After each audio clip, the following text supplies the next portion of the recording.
Tennessee has officially opened preseason camp for the 2023 season with Caleb Calhoun. I'm Dave Hooker.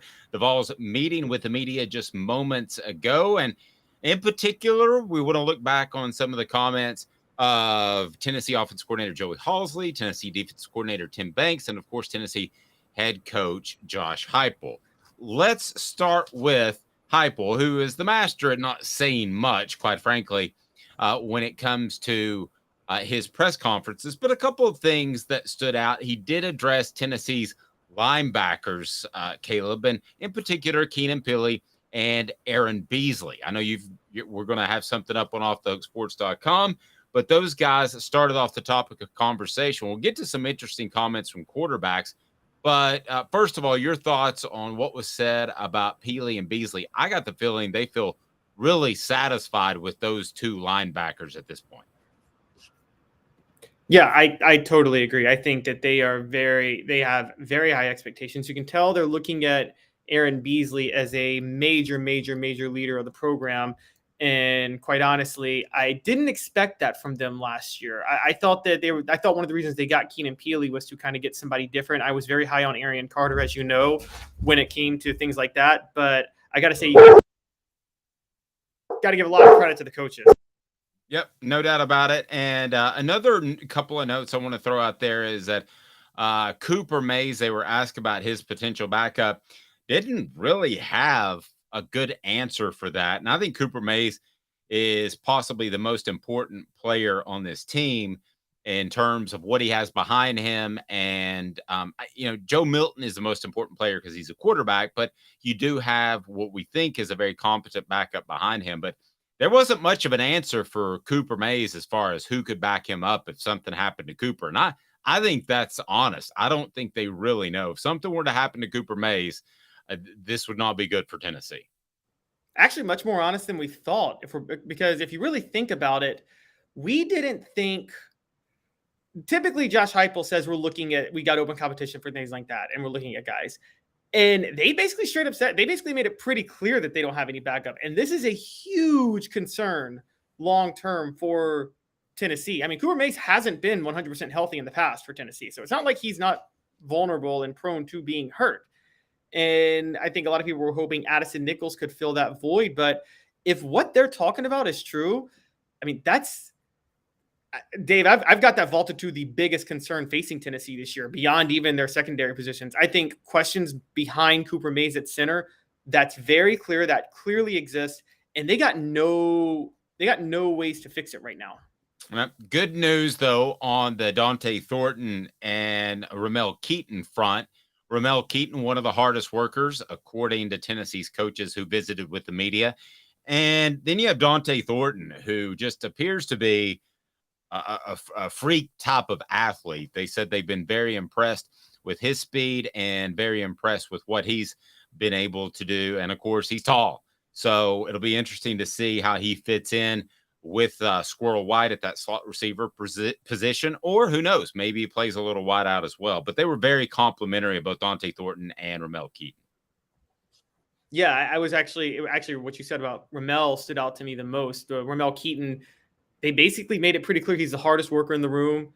They were touting how he really stepped up last year with Cedric Tillman. I think with Cedric Tillman getting hurt, I think you and I have been very, very high on Ramel Keaton just as a team player, just as that type of guy for a long time now.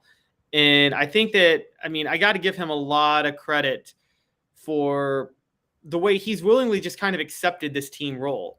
And, you didn't really expect that from Ramel Keaton.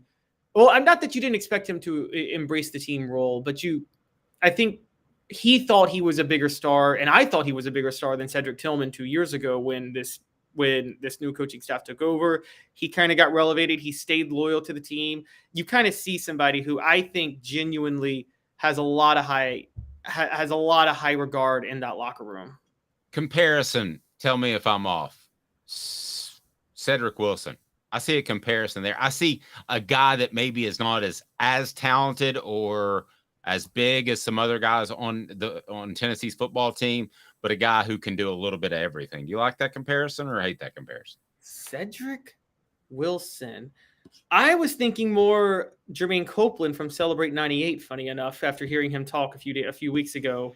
But Cedric Wilson is a good one. See, Cedric Wilson was a number one receiver, though, remember? Yes, no doubt about it. Yeah. And But I so think there now, would have been a lot of receivers at the same time that would have been the number one instead of Cedric. More talented receivers in the past. Nevertheless, I like your Jermaine Copeland comparison a lot better. So I will relent on that.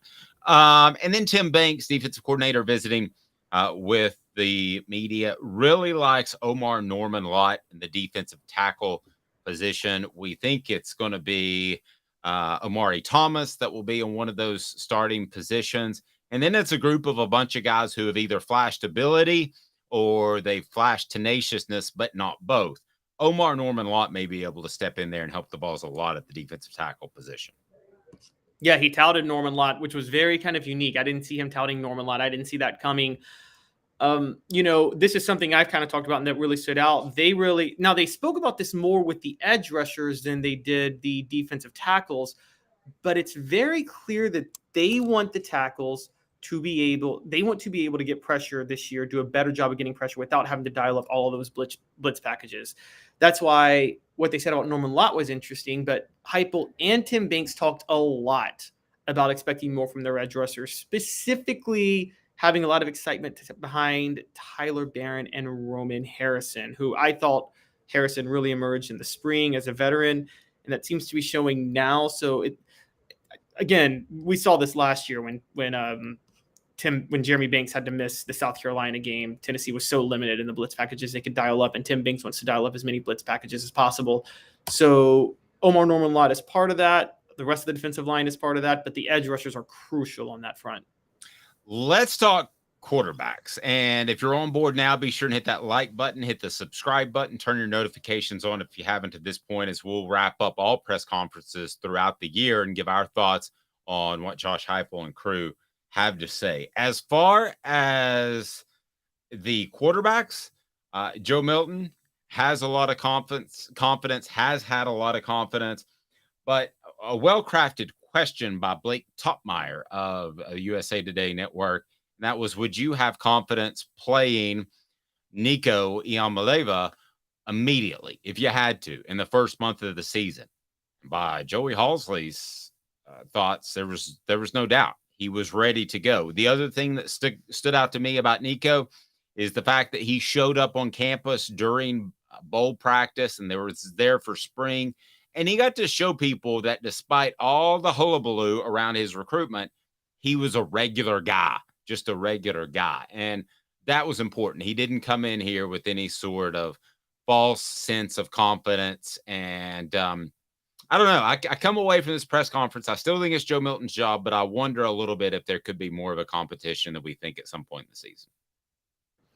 Well, we were kind of intrigued by Nico Iamaleava's moxie in I forget the Shrine Bowl game he played in, the kind of all-star West Coast game he played in at the end of the year. But right. You kind of saw it then, and you didn't really expect it because, given his background, coming from where he comes from, with people like Tua Tagovailoa, Marcus Mariota, you felt you might see like a more quiet, do what you're supposed to do type of guy. But I think Nico is one of those, I don't know, he's got more moxie than I typically see. Than from like a Southern Cal guy. Yeah. It seems like he's a normal guy, but he definitely wants to take charge. And that's a good sign because a lot of people thought that Casey Clausen, who came from California, was a little bit too laid back. I would disagree with that, but you do want a quarterback that's going to take charge. And it appears as if Nico is ready to do that when called upon, whether or not that's the first month of the season, the end of the season, the middle of the season, or 2024. Yeah, exactly. Yeah, this is exactly what you want from a type of quarterback like Nico. I think this might be one of the reasons they targeted him. I don't know if that's true. I feel like Josh Heupel probably has just more value in arm strength. We've seen that from the start. That's why he went after Joe Milton to get him from Michigan to begin with. But I do think that intangible, that moxiness does matter to a certain degree. Here's my mark of a quarterback, and I felt this way for a long time. You want your quarterback being out in front defending his teammates. You don't want to see the teammates going out in front having to defend the quarterback. You know what I'm talking Interesting about? point. No, I do. I'm following that point. Yeah, I got that. So, do you think Nico can be that type of guy? Yes, I do. I absolutely do. I think back to living in the area when John Harbaugh in Baltimore would send Terrell Suggs or Ray Lewis or Ed Reed, and it was always somebody else going out to defend Joe Flacco and insist that Joe Flacco was a good quarterback. And I'm like, you never saw people doing that for Peyton Manning. You saw Peyton Manning going out and defending his players, not them going out to defend him. Anything else stand out to you from Tennessee's opening press conference for the 2023 season? Quarterback competition. I'm not quarterback, excuse me. Whoa, there you go. Starting trouble. Cornerback competition, wide open. I mean, just wide open. And Josh Heupel pretty much said as much. Now, he and Tim Banks both excused the cornerback play last year, noting that a lot of guys were hurt and missed reps in the spring, and that's certainly true. But Heupel then did say at one point, he said, cornerback is one of the positions where there's great competition. And he called himself, because then he backed up and he said, every position in our program, you've got to go earn it. But I'm really looking forward to the competition at that spot. He was very clear. No, I agree. All kinds of good stuff coming up on offthehooksports.com. Be sure and hit that like and subscribe button. Don't forget to turn your notifications on for Caleb Calhoun